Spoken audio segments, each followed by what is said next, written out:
Selamat datang di pelajaran IPS. Sudah lama kita tidak berjumpa, tapi kiranya bukannya malah jadi bermalas-malasan ya anak-anak ya.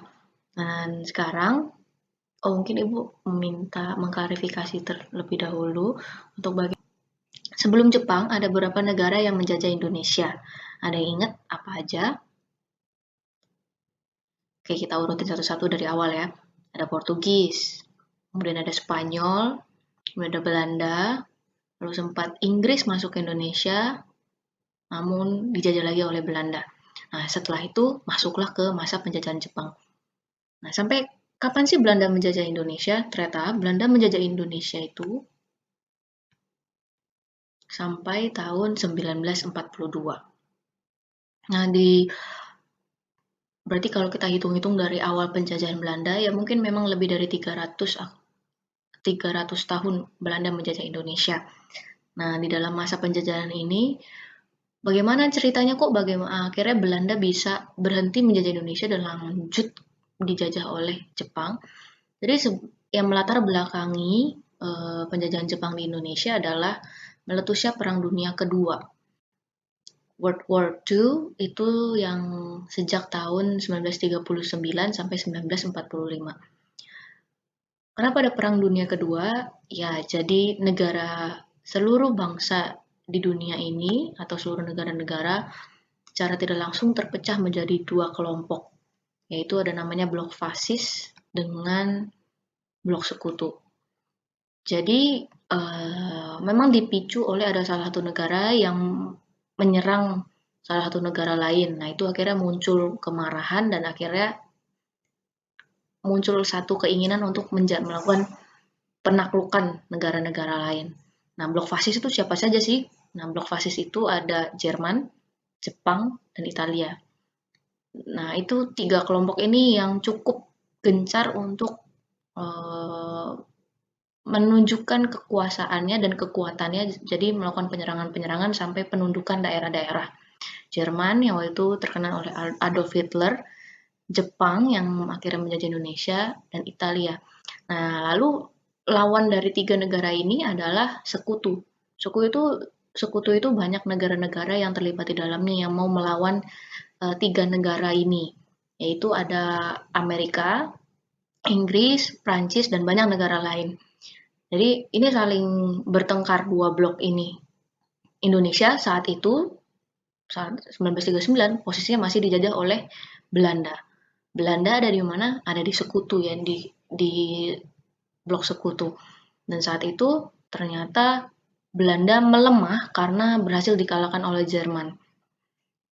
Berarti mau tidak mau sekutu mulai kalah dan akhirnya grup fasis atau blok fasis itu bisa mulai masuk ke negara-negara jajahannya blok sekutu. Salah satunya Jepang.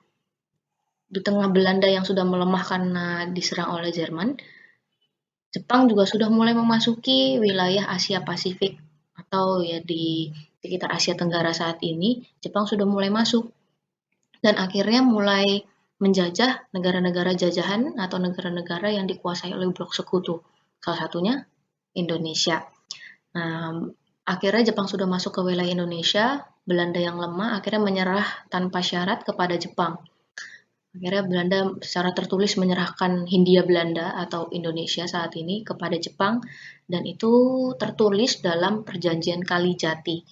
Perjanjian ini ditulis tanggal 8 Maret 1942. Jadi sejak tanggal itu Jepang sudah penjajah atau yang memiliki Hindia Belanda saat itu atau Indonesia. Bagaimana masa penjajahan Jepang? Awalnya, Jepang itu disambut baik oleh rakyat Indonesia. Kenapa? Mereka seperti pahlawan yang menyelamatkan rakyat Indonesia dari penjajah Belanda yang sudah ratusan tahun menjajah mereka di tengah ketidaknyamanan, mereka dipaksa. Nah, tapi munculnya Jepang itu seperti hero bagi rakyat Indonesia. Nah, di tengah kondisi seperti ini, tapi ya betul sih, memang akhirnya Jepang terlihat baik dengan salah satu tiga hal yang mereka lakukan adalah mereka mengizinkan orang-orang Indonesia untuk melakukan hal-hal ini. Tiga hal yang diizinkan oleh Jepang untuk menarik hati masyarakat Indonesia. Yang pertama, Indonesia diizinkan mengibarkan bendera merah putih di sebelah benderanya Jepang. Saat itu mulai di akhir-akhir memang ya, sudah mulai ada rasa nasionalisme, mereka sudah tahu itu Indonesia itu luas dan butuh bersatu, itu di sini. Mereka juga boleh menyanyikan lagu Indonesia Raya, tapi harus terlebih dahulu menyanyikan lagu kebangsaan Jepang. Kita sudah pernah bahas ini. Lalu mereka juga boleh menggunakan bahasa Indonesia sebagai bahasa sehari-hari.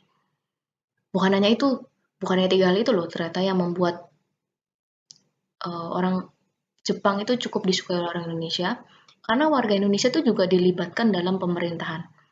Jadi saat sebelum masa penjajahan Jepang, yaitu pada masa penjajahan Belanda, pemerintahan saat itu berarti orang-orang yang menjabat sebagai pemerintah adalah orang Belanda. Saat Jepang masuk, para orang Belanda itu ditawan atau dimasukkan ke penjara dan digantikan oleh sebagian orang Jepang, dan juga untuk menutupi kekurangan dilibatkan oleh orang-orang Indonesia juga. Jadi orang Belanda sama sekali tidak ikut campur atau terlibat di dalam pemerintahan saat itu. Jadi orang Indonesia itu dilibatkan di dalam pemerintahan. Bukan hanya itu, orang Jepang juga mendidik dan melatih secara militer setiap anak-anak muda, pemuda-pemudi, lebih tepatnya pemuda Indonesia, untuk mempersenjatai mereka, melatih mereka untuk bisa militer kalau tiba-tiba ada ancaman atau mereka bisa melawan. Baik sebenarnya tindakan Jepang kepada masyarakat Indonesia. Jadi mereka diajarin bagaimana menggunakan senjata, bukan hanya dididik atau dilatih, tapi mereka diberikan senjata untuk melindungi diri. Bukan hanya itu, Jepang juga memberikan kesempatan membuat organisasi politik dan mendukung kemerdekaan. Nanti banyak organisasi-organisasi yang akhirnya dibentuk, salah satunya yang kita pelajari adalah BPUPKI, PPKI, itu semua adalah organisasi bentukan Jepang yang mendukung kemerdekaan Indonesia. Dan juga sebenarnya banyak organisasi-organisasi lain yang akan kita pelajari sesaat lagi. Oke, organisasi yang akan kita bahas beberapa, ada 4. Nanti kalian bisa lihat di buku cetak halaman 128, Ibu hanya menyebutkan 4 saja, dan keterangan lebih lanjut kalian bisa lihat di buku cetak. Yang pertama adalah Putra, Pusat Tenaga Rakyat. Nah, di sini pemimpinnya adalah Soekarno, dan Putra ini memang secara tidak langsung seperti ya organisasi yang militer ya, mempersiapkan sebenarnya masyarakatnya untuk melawan sekutu nanti gitu. Tapi sebenarnya ini dipakai oleh Soekarno untuk membangun rasa nasionalisme orang yang terlibat atau anak-anak muda yang terlibat di Putra ini. Selanjutnya ada Jawa Hokokai atau Kebaktian Jawa. Ini mengerahkan rakyat sebenarnya untuk melakukan Romusha. Jadi sebenarnya bukan kebaktian yang ibadah, bukan, tapi bakti itu ya tunduk atau taat. Nah, jadi ketaatan orang-orang Jawa intinya. Nah, selanjutnya ada PETA, Pembela Tanah Air. Ini juga organisasi militer. Jadi berkaitan tentang dilatih pemuda-pemuda Indonesia untuk bisa membela tanah air jika suatu saat ada ancaman. Yang terakhir adalah Heiho, itu ya prajurit pembantu, juga sama dengan organisasi militer juga. Kalau kita lihat, Jepang banyak melakukan hal yang baik ya, tapi ternyata ada maksud baik Jepang ini, ada sesuatu yang melatar belakanginya. Dan Ibu merangkumnya menjadi 2 hal. Yang pertama, kenapa sih banyak mereka tuh orang-orang Indonesia tuh dilatih secara bisa militer, dikasih senjata tajam, lalu juga senjata-senjata yang diperlukan untuk melawan diri.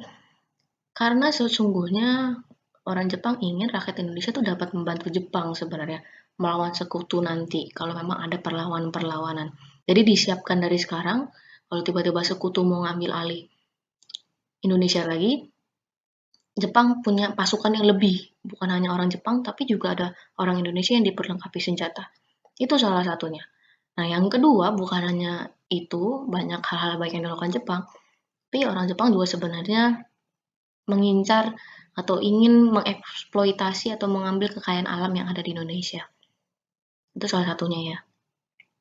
Salah duanya. Jadi ada yang pertama adalah rakyat Indonesia dapat membantu Jepang melawan sekutu, yang satu lagi ingin mengambil sumber daya alam. Nah, tapi di tengah kondisi ini, tapi baik ya, berarti lebih baik Jepang dibanding Musa ya.